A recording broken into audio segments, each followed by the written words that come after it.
त्वरधादी च चतुर्धाराधनाफलं क्रमेणाहं ध्रुवं वक्षे स्वस्वरूपोपलब्धे. नमो सुचिन, नमो सुच.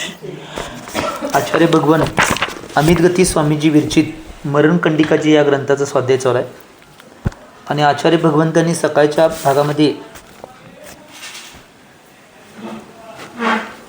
तपगुण, पूजागुण आणि तीर्थ अविच्छुत्ती गुण या गुणांचं कथन सकाळच्या भागामध्ये केलं होतं. त्याबरोबर संदान गुण आणि पात्रलाभ आणि भक्तिगुण याचं सुद्धा कथन आचार्य भगवंतांनी केलं होतं. आणि आज आचार्य भगवान 10 नंबरचा जो वैयावर्तीचा समाधी गुण आहे त्याचं कथन आपल्यासमोर 330 नंबरच्या गाथेच्या माध्यमातून करणार आहेत. पहिला गाथा कंठस्थ आचार्य महाराजांनी काय सांगितले ते पाहूया.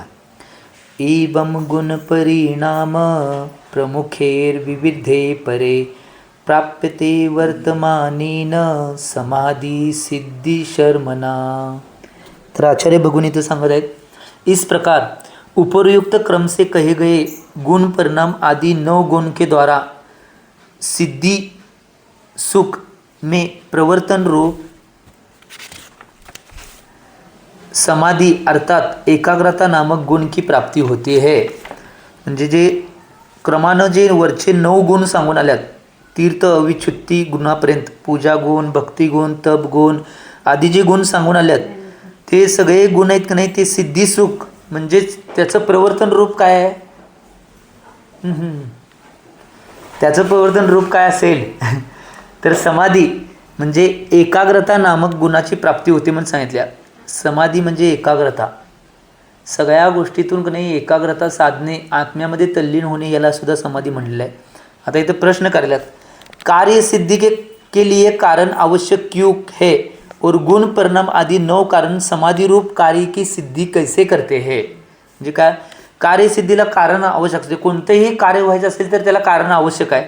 तसंच गुण परिणाम आदी 9 जे कारण आहेत ते समाधीचे कार्य सिद्धी करण्यासाठी का आवश्यक आहेत हे विचारलेत.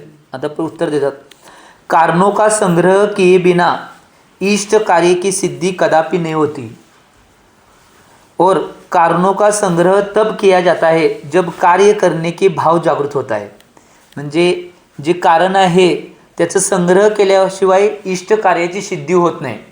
आणि कारण केव्हा संग्रह करतात की आम्हाला कुठलं कार्य करण्याचे भाव जागृत झाले त्याच वेळी.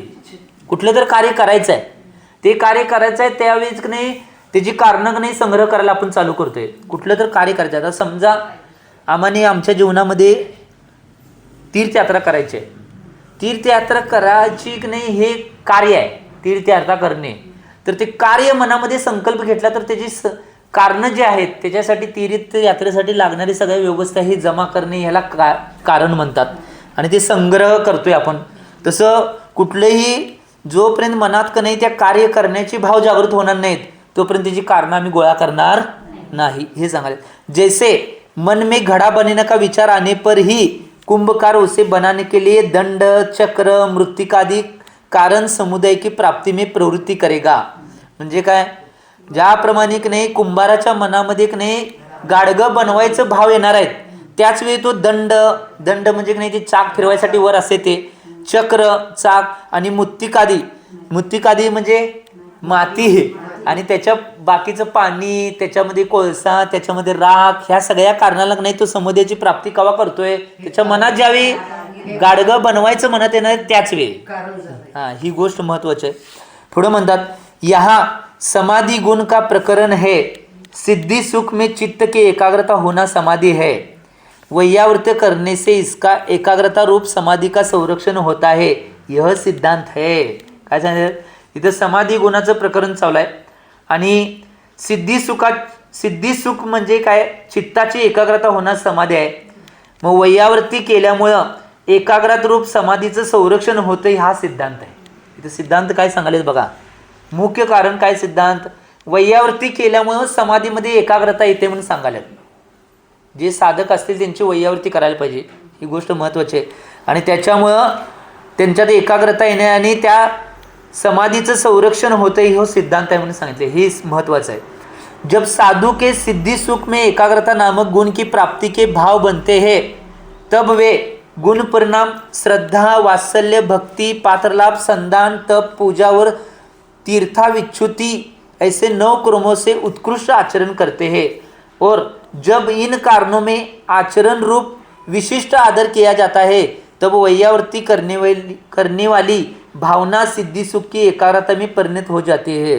इथे काय सांगले बघा, ज्यावेळी साधू किंवा साध्वी सिद्धी सुखाच्या एकाग्रतामध्ये जे गुण प्राप्तीचे भाव बनतात, गुणांची प्राप्ती करण्याचे भाव ज्यावेळी बनतात, ते भाव बनल्यानंतर ते गुण परिणाम श्रद्धा वात्सल्य भक्ती पात्रलाभ संदान तप पूजा आणि तीर्थाविच्छुती असे 9 क्रमाने उत्कृष्ट आचरण करण्याचे ज्यावेळी कारण होतात त्यावेळी ते आचरण विशिष्ट, त्यावेळी मनामध्ये आदरभाव निर्माण झाल्यानंतर वैयावर्ती करणाऱ्याची भावना सिद्धी सुखाला एकाग्रतेमध्ये परिणमित करते म्हणून सांगितलंय.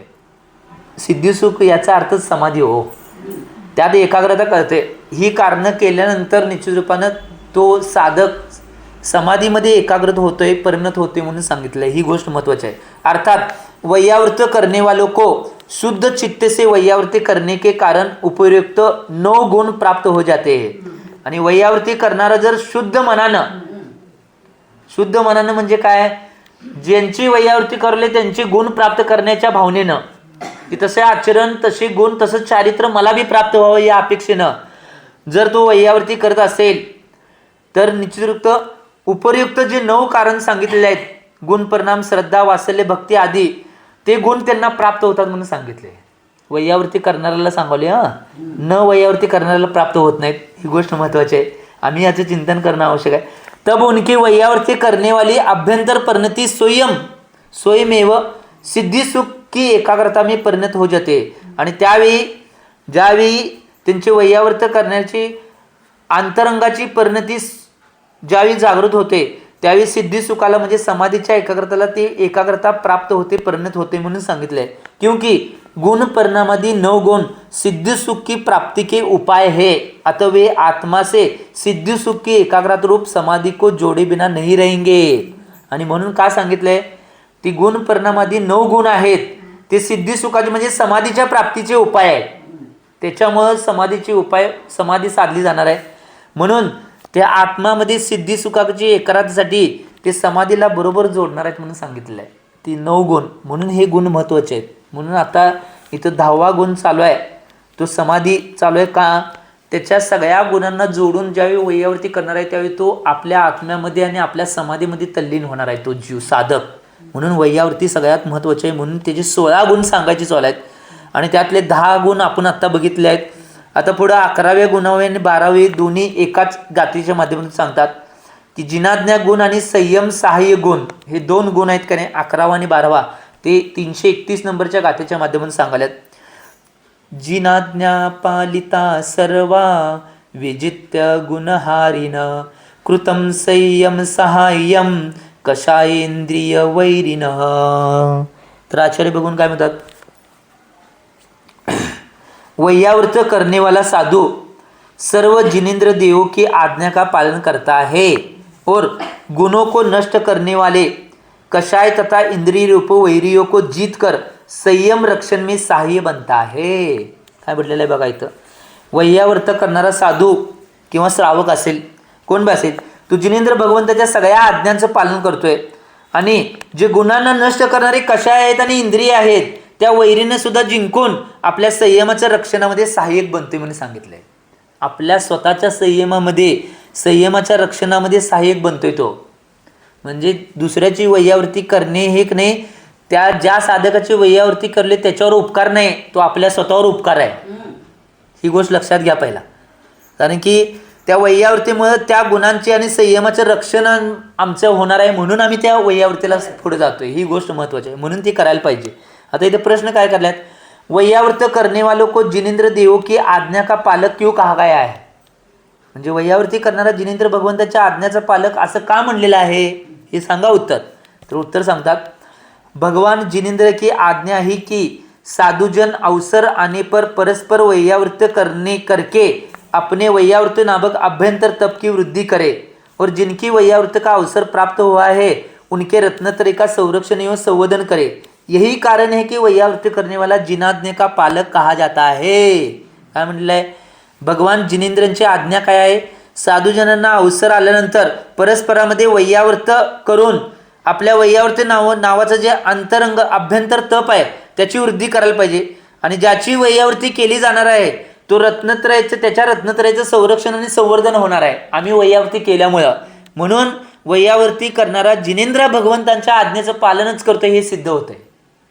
आणि जिनेंद्र भगवंतांनी सांगितलंय ना, वैयावर्ती शास्त्रामध्ये सांगितले आहे ती कशा पद्धतीने करायची, कोणत्या व्यक्तीची करायची, कशी करायची, काय अवस्था आहे, ह्या सगळ्या गोष्टी जिनेंद्र भगवंतांच्या आज्ञेत वाणीतूनच आलेल्या आहे. त्यामुळं त्यांची वाणी मानणे. आणि दुसरं काय, ज्याची आम्ही वैयावर्ती करणार आहे त्याच्या रत्नत्रयाचे संरक्षण आणि संवर्धन होणार आहे. आता समजा कोणी व्यक्ती रोगी आहे म्हणजे साधू, आणि साधू रोगी असल्यानंतर बरीच मग मुलं किंवा महिला आहारच्या माध्यमातून त्यांची वैयावर्तीच्या माध्यमातून त्यांची वैयावर्ती करतात. आता रोगी असल्यानंतर का नाही त्यांची चर्या चारित्र आणि रत्नत्रयामध्ये त्यांनी राहू शकणार आहेत? विकल्प होणार. काय तर दुखाले, डोकं दुखाले, अंग दुखाले, काय दुखाले, झोप लागना, त्यावेळी त्या रत्नत्रयामध्ये त्यांनी कसे आरूढ होणार आणि चारित्र्याचं पालन दिवसभरामध्ये कसं करणार? करू शकणार नाहीत. मग समजा तशी जर ते रोगी साधू असतील आणि त्यांची वैयावर्ती त्या मुलांनी आणि श्रावकांनी जर केली किंवा साधूंनी केली तर त्यावेळी साधूंनी वैयावर्ती केल्यामुळं ते निश्चितपणे आजारी रोग असलेला रोग बरा झाल्यानंतर ते आपल्या चारित्र्यामध्ये आणि रत्नत्रयामध्ये स्थिर होऊन त्याचं संवर्धन करतील. म्हणून वैयावर्ती करणारा जिनेंद्र भगवंतांचा पालक आहे, आज्ञाचा पालक आहे म्हणून इथं म्हणलेलं आहे. ही गोष्ट महत्त्वाची आहे. आम्ही तेवढ्या रूपात ते करणं आवश्यक आहे. त्यामुळं आम्हाला संधी कवा कवा वैयावर्ती करायला मिळत्या. देवशास्त्र गुरूंची वैयावर्ती ज्या ज्यावेळी करायला मिळते तेवढी संधी सोडायची नाही. ही गोष्ट महत्त्वाची आहे. आणि पुढं आचार्य भगवान प्रश्न काय करतात, संयम सहाय्य गुण से क्या अभिप्राय है. संयम सहाय्य नावाचा गुण आहे तो 12 नंबरचा. त्या गुणाचा अभिप्राय काय आहे हे विचारलेत. तिथं उत्तर द्यायलेत.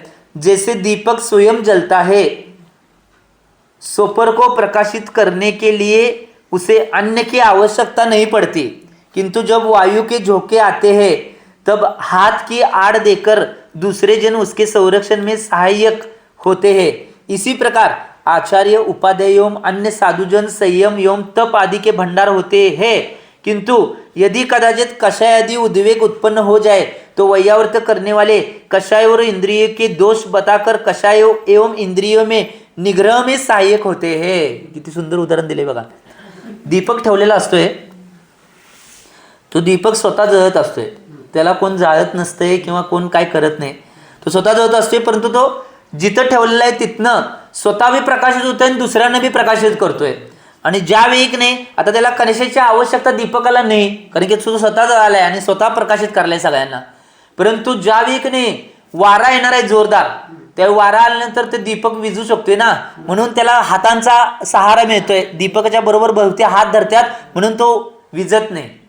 तसंच नाही साधूला सुद्धा नाही आचार्य, उपाध्याय आणि साधू आणि जे संयमी आणि तपीजन आहेत त्यांच्याजवळ तपाचा, संयमाचा, चारित्र्याचा भंडार आहे. त्यांना कोणाची आवश्यकता नाही. परंतु ज्या वेग नाही त्यांच्याकडे कर्माच्या उदयामध्ये कशाचा उद्वेग होईल किंवा रोगाचा उद्वेग होईल किंवा परिचय आणि उपसर्ग येतील त्यावेळी वैयावर्ती करणारे कषाय, इंद्रिय यांचे दोष सांगून, सगळ्यांचे दोष सांगून किंवा कर्माचे दोष सांगून किंवा वैयावर्ती करून त्याचा निग्रह करण्यामध्ये ते सहाय्यक ठरतात. म्हणून वैयावर्तीवाले सहाय्यक आहेत या अपेक्षेनं, अशा पद्धतीनं सांगितलं. आम्ही महत्त्वाचं आहे म्हणून आचार्य भगवंतांनी सांगितलं आहे आम्ही बी जेवढ्या प्रमाणात देवशास्त्र गुरूंची जेवढी वैयावर्ती करता येईल तेवढं करायची. आणि वैयावर्तीच्या माध्यमातून त्यांना रत्नत्रयामध्ये स्थिर करणे, त्यांना कशापासून इंद्रियाच्या लोलुपतेपासून बाजूला करणे, या गोष्टीमध्ये आम्ही स्थिर करू शकतो वैयावर्तीच्या माध्यमातून. ही गोष्ट महत्त्वाची आहे. म्हणून आचार्य भगवंतांनी सहाय्यक म्हणलेलं आहे.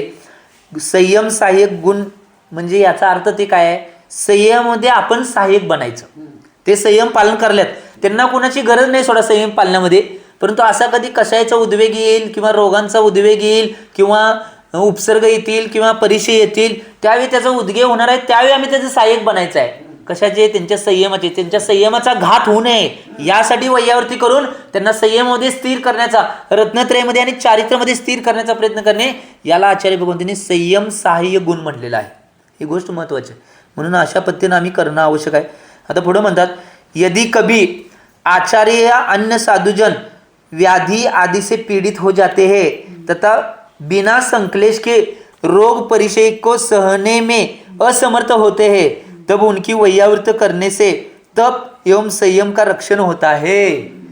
अन्य दूसरों से स्वयं की वैयावृत्त कराकर अथवा वैयावृत्त करने वाले की अनुमोदना करके स्वास्थ्य लाभ करने वाला अर्थात रोगादि से निवृत्त हो जाने वाला साधु दूसरों की आपत्तियों को दूर कर स्वयं के सदृश उनके संयम एवं तप की भी रक्षा करता है। इसी प्रकार संयम के रक्षण में सहाय्य होने से वैयावृत्त करने वाले संयम सहाय्य गुण प्रकट होता है। तर काय सांगितले बघा, कधी आचार्य उपाध्याय साधू किंवा तपस्वी जे आहेत त्यांनी कुठल्या व्याधीनं म्हणजे रोगानं आधी किंवा व्याधी मानसिक रोग असेल किंवा शारीरिक रोग असेल यांना पीडित झाले तर विना संक्लेश नाही तो रोग परीक्षेला जर सहन करण्यामध्ये ते असं असमर्थ बनले, समजा तो परीक्षा आला आणि ते परीक्षा सहन करण्यामध्ये असमर्थ बनले, आता होते की शरीर आहे किती सहन करणार हो, शरीर आहे किती सहन करणार, कधी कधी असमर्थ होऊ शकतात, मग त्यावेळी त्यांची वैयावृत्ती करून तप आणि संयमाचं रक्षण होते ना, त्यांची त्यावेळी वैयावृत्ती केल्यामुळे त्यांच्या तपाचं आणि संयमाचं रक्षण होते। आणि म्हणून दुसऱ्यांनी नाही स्वतःची वैयावृत्ती करून किंवा दुसऱ्यांची वैयावृत्ती करून दुसऱ्यांची वैयावृत्तीची अनुमोदना करून स्वास्थ्य लाभ आपला स्वास्थ्य लाभ करून घ्यायचा आहे। म्हणजे रोगादिशी निवृत्त झाल्यानंतर साधू दुसऱ्यांच्या आपत्तीला दूर करू शकतोय आणि त्यांच्या संयम आणि तपाची सुद्धा रक्षा करतोय। आणि म्हणून संयमाच्या रक्षणामध्ये सहाय्य झाल्यामुळं वैयावृत्त करणारा संयम सहाय्य गुणाला प्रकट करतोय म्हणून सांगितलेलं आहे। ही गोष्ट महत्त्वाची आहे, किती महत्त्वाचं आहे बघा, किती सुंदर सांगितले। एवढं आचार्य भगवंतांनी उदाहरण देऊन एवढं पटवून सांगितले। आम्ही जेवढ्या प्रमाणात त्या संयमीच्याकडे संयम गुणात सहाय्य बनेल तेवढं चांगलं आहे, ही गोष्ट महत्त्वाची आहे। कधी कोणी साधू मनानं विचलित झाला तर त्यांचं स्थितीकरण करणं आवश्यक आहे। संयमामध्ये जर बाधक असेल किंवा रत्नत्रयमध्ये जर बाधा होत असेल तर रत्नत्रयमध्ये वैयावृत्ती करून त्यांना समजावून सांगून त्यांना संयमामध्ये रत्नत्रयमध्ये दृढ करणं आवश्यक आहे। या गोष्टी सगळे करणे, त्यांची वैयावृत्ती करणे हे संयम सहाय्य गुण आहे। म्हणजे संयमामध्ये संयम नोपाचा जो गुण आहे त्याच्यामध्ये आपण त्यांना मदत करायची संयमामध्ये स्थिर करण्यासाठी, असं बऱ्याचदा होते। मी एक उदाहरण सांगितलेलं, आचार्य भगवंत शांतीसागर महाराजजी जे 20व्या शतकातील प्रथमाचार्य महाराज ज्यांनी खंडित झालेली मुनी परंपरा चालू केली, त्यांचं एक चारित्र्यकृती नावाचा ग्रंथ आहे। पंडित सुमेशचंद्र दिवाकरजी यांनी तो लिखित केलेला ग्रंथ, त्यामध्ये एक उदाहरण येते की एका गावामध्ये की नाही शांतीसागर महाराज विनंती आणि दुसऱ्या गावामध्ये एक महाराज होते, ते महाराज त्यांचा द्वेष करायचे कायम शांतीसागर महाराजांचा, कायम शांतीसागर महाराजांचा। शांतीसागर महाराज आले की त्या रस्त्यानं बदलून दुसऱ्या रस्त्यानं जायचं, कायम दोष करायचे किंवा कोण माणसं आली तर त्यांच्याजवळ शांतीसागर महाराजांना काहीतरी नाव ठेवायचं, या सगळ्या गोष्टी करत होते। परंतु काय झालं, त्यांना कुठल्या तरी एका रोगाचा तीव्र नाही प्रकोप झाल्यानंतर त्या गावामध्ये त्यांनी नाही ठरवलं की मी श्रावकांच्या माध्यमातून नाही संलेखन साधणार। मग त्यांनी स्वतः संलेखनासाठी सगळे गोष्टी करायला लागल्या, परंतु श्रावकांना सगळ्या समाधीच्या अवस्था कशा माहीत असणार,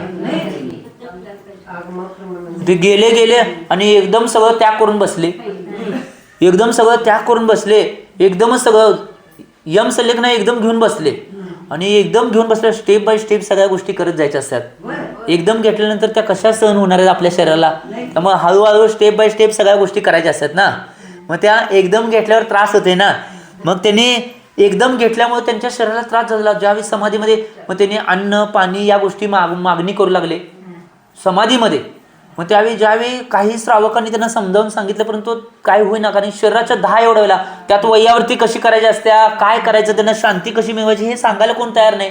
मग शेवटीला एक साधकने शांतीसागर महाराजांच्या दर्शनाला गेले आणि ते म्हटले असं असं या गावामध्ये महाराजांनी समाधी घेतली आणि त्यांनी हे मागणी करल्यात आणि बघा एक त्यांची समाधी विपरीत होईल। त्यावेळी मग शांतीसागर महाराज आपल्या शिष्यांना सांगितले, मी काडगीसनं जर आलो नाही तर तुमचं तुम्ही आहारला उठा, आणि ते काडगीला म्हणून गेले आणि ते गावाकडेच गेले की शांतीसागर महाराज त्याने विचार केला नाही की हे महाराज माझा द्वेष करत होते, क्रोध करत होते, काही विपरीत करत होते, काही विचार केला नाही, गेले आणि गेल्यानंतर डायरेक्ट ते आता सगळीकडे बातमी पडली, कारण शांतीसागर महाराजांचं पूर्ण भारतवर्षामध्ये नाव होतं। महाराज आपल्या गावात आलेले आहेत म्हटल्यावर त्या महाराजांची कशी बातमी गेली, ते महाराज म्हटले शांतीसागर आल्यात, मग त्यांना बी आश्चर्याचा धक्का बसला। त्यांनी मंदिरात गेले, दर्शन केले आणि डायरेक्ट त्या महाराजांच्या पाशी गेले आणि तिथे बसले आणि खाली आपलं डोकं टेकून पिंचीत ठेवून शांतीसागर महाराजांनी त्या शपकाची वंदना केली।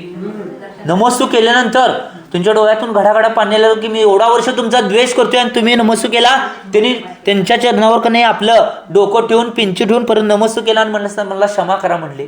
त्यांनीच ती समाधी घेतलेली. त्यावेळी शांतीसागर महाराजांनी त्यांना संबोधन केलं.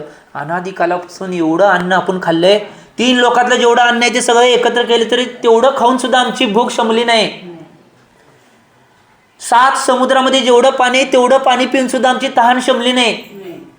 आता एक पुरुषार्थ करायची संधी तुम्हाला मिळाल्या, समाधी साधणे, ती संधी तुम्ही घेतलाय. आणि आता जर ह्या गोष्टी मागत असेल तर काय घेऊ नका. तुमचे जर लईच विकल्प असेल मी कमंडल घेऊन आलोय. त्यावेळी त्यांना कळलं की एवढ्या अनादी काळापासून मी अन्न खात आलोय तरी सुद्धा अन्नापासून माझी ग्लानी सोडता येईना. अनादी काळापासून एवढं समुद्रातले सगळं पाणी पिलोय तरी माझी तहान शमना. मी इथनं पुढं काय विकल्प करणार नाही म्हणले आणि शांतीसागर महाराज नमस्कार केले की मी कुठल्याही कशाची मागणी करणार, मी शांत राहणार. आणि तिथनं शांत राहिले आणि 7व्या दिवशी त्यांची यम संलेखना उत्कृष्ट पार पडली. याला म्हणतात, काय म्हणतात माहिती काय, संयम सहाय्य गुण. त्या संयमामध्ये सहाय्य कोण बनले, प्रथमाचार्य शांतीसागर महाराजजी बनले. तर त्यांना ते संयमामध्ये सहाय्य त्यांनी बनले नसते त्यांच्या वयावरती, तिथं माणसानं नुसार तेवढंच सांगून आले नाहीत. त्यांनी ठीक आहे म्हटल्यावर त्या माणसानं सांगितले त्यांच्या डोक्याला तूप लावून, पोटाला इथं तूप लावून, पायाला तूप लावून त्यांची वयावरती वगैरे व्यवस्थित करा. ही गोष्ट महत्वाची आहे.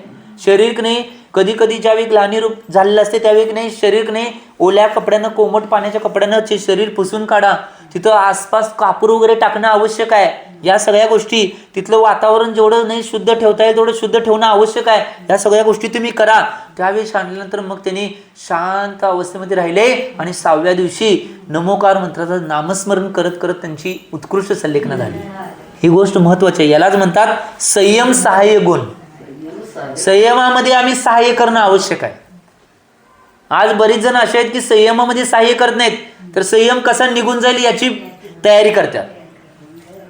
परंतु साधू जे तपस्वी साध्वी असतील त्यांच्या संयमामध्ये आम्ही सहाय्य करण्याचा प्रयत्न पुरुषार्थ करणं आवश्यक आहे. त्यांना कसं व्रतामध्ये दृढ करता येईल, साधू असून देत, साध्वी असून देत किंवा श्रावक असून देत, त्यांना धर्मामध्ये, तपामध्ये, संयमामध्ये कसं दृढ करता येईल हे बघणं आवश्यक आहे.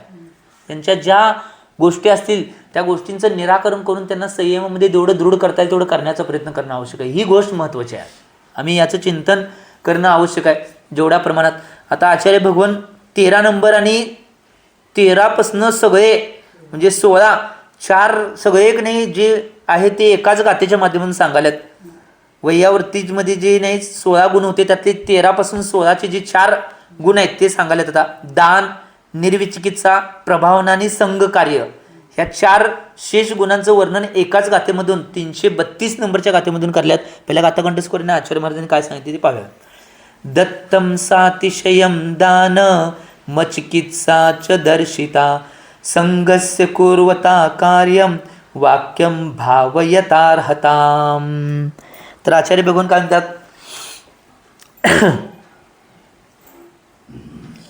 आचार्य भगवान इथं म्हणले आहेत सर्व दानों में रत्नत्रय का दान सर्वश्रेष्ठ है. आजपर्यंत बरीच जण मानतात ज्ञानदान श्रेष्ठ आहे, अभयदान श्रेष्ठ आहे, आहारदान श्रेष्ठ आहे, अमुक दान श्रेष्ठ आहे. परंतु सगळ्या दानांच्या मध्ये सगळ्यात श्रेष्ठ दान कोणतं असेल तर रत्नत्रयाचं दान देणे सर्वात श्रेष्ठ दान आहे म्हणून सांगितलंय. कोण व्यक्ती रत्नत्रयापासून बाजूला होत असेल तर रत्नत्रयामध्ये स्थिर करायचं. कोण रत्नत्रयामध्ये नसेल तर रत्नत्रयामध्ये आणण्याचा प्रयत्न करण्यास सर्वात श्रेष्ठ दान आहे म्हणून सांगितले. आम्ही चिंतन करणं आवश्यक आहे याचं, या गोष्टीचं.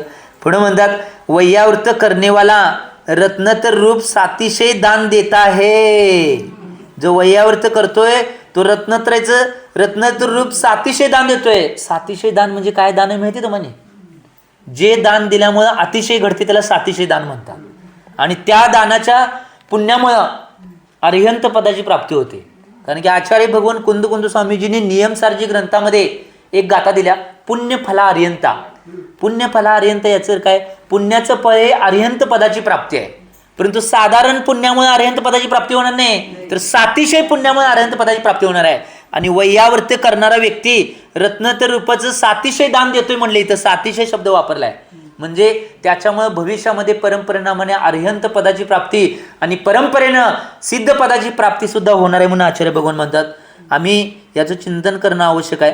किती चांगलं गुण सांगितले बघा. आणि पुढे काय म्हणतात, निर्विचिकित्सा गुण का प्रदर्शन होत आहे.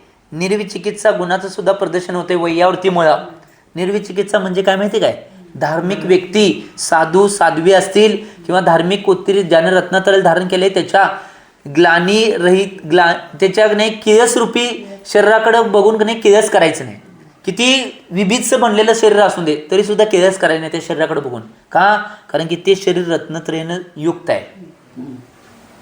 आता रत्नत्रयेनं युक्त असताना त्यांची साधना असेल, त्यांचं तप असेल किंवा त्यांच्या शरीराचे रोग प्रवृत्ती असेल, याच्यामुळे शरीरामध्ये काहीतरी बाधा निर्माण होतील, काय बी होईल शरीराचं, ते दुसऱ्यांना आपण सांगायचं नाही. काय झालं तरी कधी नाही काय तिथली वैयावृत्ती केल्या हे कळता बी कामा नाही. अशा व्यवस्था झाल्यानंतर कधी आता समजा कधी आहार झालेल्या कोणाची म्हणजे शारीरिक प्रकृती बिघडल्यानंतर काडगी जंगल वगैरे होऊ शकते. कधीही गोष्ट असली न सांगता कधी ते स्वच्छ केले, हातातनं भरून एकीकडे टाकलेल्या गोष्टी आहेत. ह्या गोष्टी आहेत. अशा गोष्टी न करता नाही त्या पडदिशी सगळ्या करता कुणालाही न दिसता पडदिशी सगळं स्वच्छ करायचं आणि मोकळं व्हायचं. कुणाला कळायला बी नको पाहिजे. याला ओरिजिनल वैयावृत्ती म्हणतात. यालाच म्हणतात निर्विचिकित्सा गुण. त्याचं गुणाचं प्रदर्शन होतंय आणि ग्लानी होता कामा नये. कधी समाधी घेतलेल्यांचे कप वगैरे हातानं काढायला लागतात, मल वगैरे हातानं काढायला लागतात, मल हातानं फेकावे लागतात, वांती हातावून फेकायला लागतात. या सगळ्या गोष्टी त्यावेळी निर्विचिकित्सा गुण जर आमच्याकडे जर नसेल तर हे काय होणार आहे? मग काय उपयोग होणार नाही. वैयावृत्ती करणाऱ्या व्यक्तीला हे सगळे गुण प्रकट असायला पाहिजे. आम्ही याचं चिंतन करणं आवश्यक आहे. आणि म्हणून पुढं म्हणलेलं आहे, अरहंत प्रभु के वाक्यों की अर्थात प्रवचन की प्रभावना होती है और संग के करने योग्य कार्य का संपादन होता है. आणि अरहंत प्रभूंच्याकडे वाक्यांची म्हणजे प्रवचनची प्रभावना होत्या. कशामुळं? वैयावृत्तीमुळं. आणि संघाचे करण्यायोग्य जे कार्य आहे त्याचं संपादन सुद्धा होतंय. त्यामुळे संघ कार्य बी होतंय, दान होतंय, निर्विचिकित्सा होत्या, प्रभावना होत्या आणि संघ कार्य हे सगळं वैयावृत्ती म्हणून होते म्हणून सांगितले. एक नाही 16 गुण आहेत हे आत्तापर्यंत वहीन आलो. हे शेवटचे 4 गुण.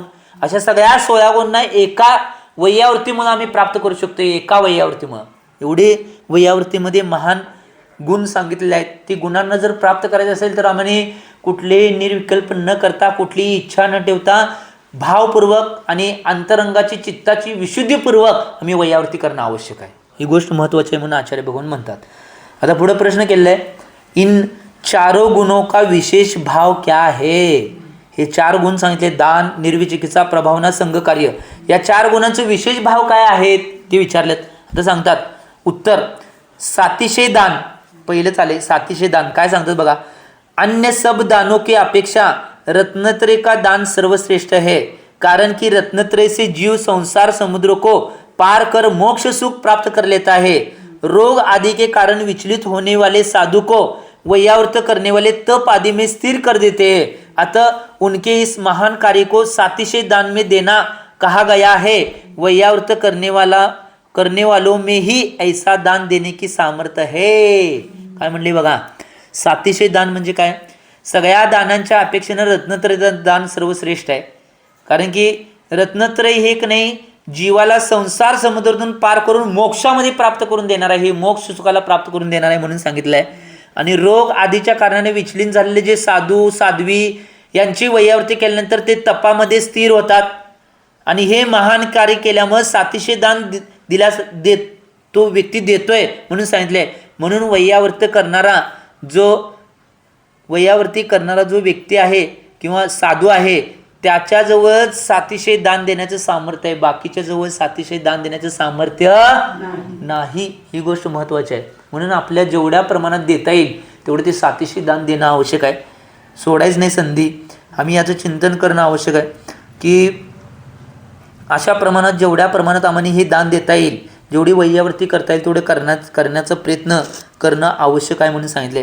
पुढे सांगतात अचिकित्सा अर्थात निर्विचिकित्सा गुण सम्यक दर्शन का एक अंग है और अनिर्विचिकित्सा सम्यक्त्व के 25 दोषों में एक दोष है.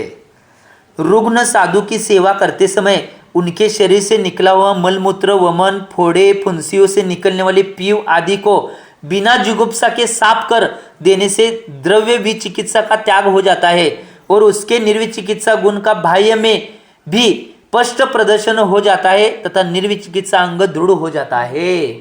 मी मगाशी जे सांगितलं तसंच आहे बघा. निर्विचिकित्सा गुण म्हणजे काय? निर्विचिकित्सा म्हणजे सम्यक दर्शनाचं एक अंग आहे. निर्विचिकित्सा म्हणजे निकांक्षित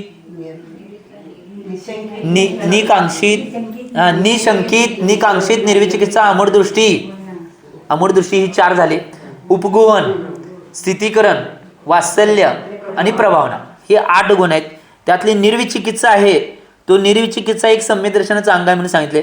आणि अनिर्विचिकित्सा नाही काय माहिती आहे का? अनिर्विचिकित्सा सम्यक्त्वाचे जे 25 दोष आहेत, जी पहिली प्रतिमा आहे 25 दोषांना रहित सम्यक दर्शनाचं पालन करणे पहिली प्रतिमा आहे.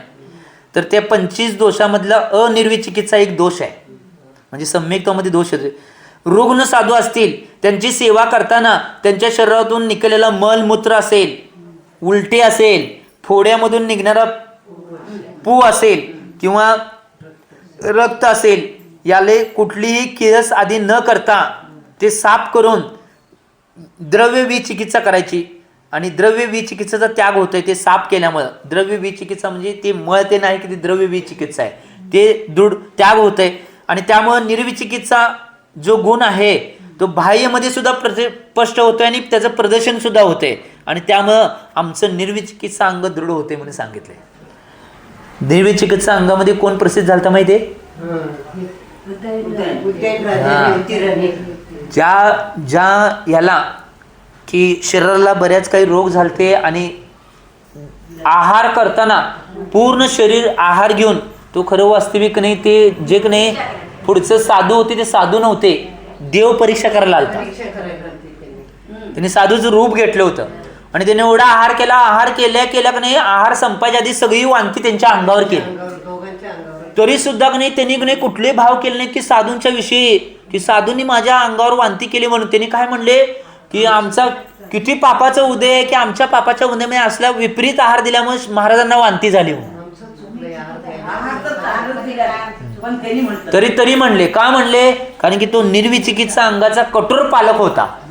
आम्ही चिंतन करणं आवश्यक. असं कुठली मलमूत्र असेल, वांती असेल, फोडीपुंसे असेल, रक्तपो असेल, या कुठल्याही गोष्टीला न घाबरता त्या गोष्टीने आम्ही साफ करून निवांतपणे कुणालाही न कळता साफ करून त्या आम्ही गोष्टी करायला पाहिजे. याला ओरिजिनल निर्विचिकित्सा अंगामध्ये आम्ही दृढ होतोय आणि याला ओरिजिनल वैयावृत्ती म्हणतात. ही गोष्ट आम्ही चिंतन करणं आवश्यक आहे. याचं गोष्ट जेवढ्या प्रमाणात करता येईल तेवढं करणं आवश्यक आहे. प्रभावना त्याच्या पुढचा अंग आहे प्रभावना. प्रभावना भी सम्यक्त्व का एक अंग है. प्रभावना सुद्धा एक सम्यक्त्वाचा अंग है. जिनागम में वैयावृत करने का उपदेश दिया गया है. वैयावृत करने वाला अपने हृदय में जिनेन्द्र के वाक्यों को भावित कर अर्थात जिनागम के उपदेश को हृदय में धारण कर उसके अनुसार वैयावृत करता है. अतः धर्म की प्रभावना होती है. इससे भी सम्यक्त्व दृढ़ होता है. काय सांगितले? प्रभावना एक सम्यक्त्वाचा अंग आहे आणि जिन आगमामध्ये वैयावृत करण्याचा उपदेश दिलेला आहे. जो वैयावृत करणारा व्यक्ती आहे तो आपल्या हृदयामध्ये जिनेंद्र भगवंतांचे वाक्य किंवा त्यांचे जे वाक्य सांगितले तो आपल्या स्वतः मनाला भावित करतोय आणि जिनेंद्रांचा उपदेश मानून तो हृदयामध्ये धारण करून त्याच्यानुसार अनुसार नाही वैयावृत्ती करतोय आणि त्यामुळे धर्माची प्रभावना होते. आणि म्हणून याच्यामुळे त्या प्रभावनेमुळे आमचं सम्यक्त्व सुद्धा दृढ होते म्हणून सांगितले. म्हणून प्रभावना म्हणलेला आहे. आता शेवटचं राहिले ते संघ कार्य. संघ कार्य संघ का प्रमुख कार्य धर्म पालन होता है. संघाचं प्रमुख कार्य काय आहे? धर्म पालन करणे. यह धर्म पालन स्वतः तो होता ही है किंतु रुग्ण आदि हो जाने पर वैयावृत करने वाले साधुजन उसका पालन कराते हैं. इसलिए संघ को अपना कर्तव्य संपादन करने का श्रेय प्राप्त होता है. म्हणजे काय सांगले? संघाचं प्रमुख कार्य काय आहे? धर्म पालन करणे, धर्माचं पालन करणे आणि स्वतः. परंतु रुग्ण साधू असतील, आता त्यांच्याकडे रुग्ण साधू असतील, वयोवृद्ध असतील, त्यांना प्रतिक्रमण होत नाही, प्रतिक्रमण करून दाखवायचं. त्यांची साधना होत नाही, इकडे तिकडे जाताना त्यांना घेऊन जाणे. त्यांची काय बाधा येत असेल, समजा भक्ती त्यांची आता जास्त ग्लानी शरीराला भक्ती म्हणून दाखवायची, त्यांना धर्माचा उपदेश देणे, या सगळ्या गोष्टी वैयावृत्ती करणारा साधू करत असतात. आणि त्यामुळे त्या संघाचं कर्तव्य सुद्धा त्यांनी पार पाडलेलं आहे. का? संघाचं कारण काय आहे? धर्म पालन करणे. मग त्या रोगी जे साधू असतील, साध्वी असतील किंवा ज्यांचं वयोवृत्त आहेत किंवा शरीर रोगी बनलेलं आहे अशा साधूंची नाही ती साधना करून घेणे म्हणजे धर्मपालनच आहेत. आणि हेच संघ कार्य आहे ना. होय आम्ही याचं चिंतन करणार आहोत. हां होय, ते कर्तव्यच आहे, आम्ही पार पाडणं आवश्यक आहे. वैयावरती करणं हे वैयावरती कसे आहे हे सांगायलात. आणि म्हणून आचार्य बघून आता उद्याच्या भागामध्ये वैयावरतीचं फल आणि त्याचं महात्म्य सांगणार आहेत. किती महात्म्य प्राप्त होते आणि फळ काय मिळतंय आम्हाने ते उद्याच्या भागात सांगणार आहेत.